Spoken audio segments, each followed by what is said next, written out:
തൃശൂർ പൂരാവേശത്തിലേക്ക് തിരുവമ്പാടി പാറമേക്കാവ് ക്ഷേത്രങ്ങളിലും 8 ഘടകക്ഷേത്രങ്ങളിലും പൂരം കൊടിയേറി. ക്ഷേത്രം തന്ത്രി, മേൽശാന്തി എന്നിവരുടെ നേതൃത്വത്തിലായിരുന്നു പൂജകൾ.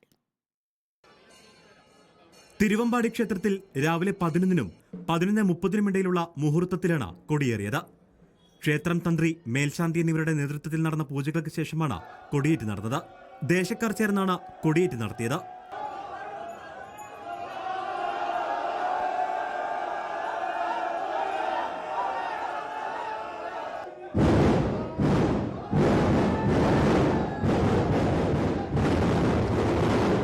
പതിനൊന്ന് 20-നും 12:15-നും ഇടയിലാണ് പാറമേക്കാവിൽ കൊടിയേറിയത്. ക്ഷേത്രത്തിന് പുറത്തേക്ക് എഴുന്നള്ളിയ ഭഗവതിയെ സാക്ഷി നിർത്തി ദേശക്കാർ ചേർന്നാണ് പാറമേക്കാവിൽ കൊടിയേറ്റ് നടത്തിയത്.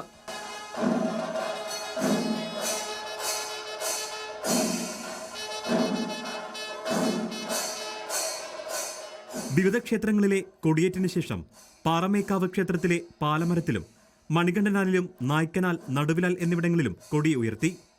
8 ഘടകപൂരങ്ങൾ നടക്കുന്ന ക്ഷേത്രങ്ങളിലും ഇതോടനുബന്ധിച്ച് കൊടിയേറ്റ് നടന്നു. റിപ്പോർട്ടർ, തൃശൂർ.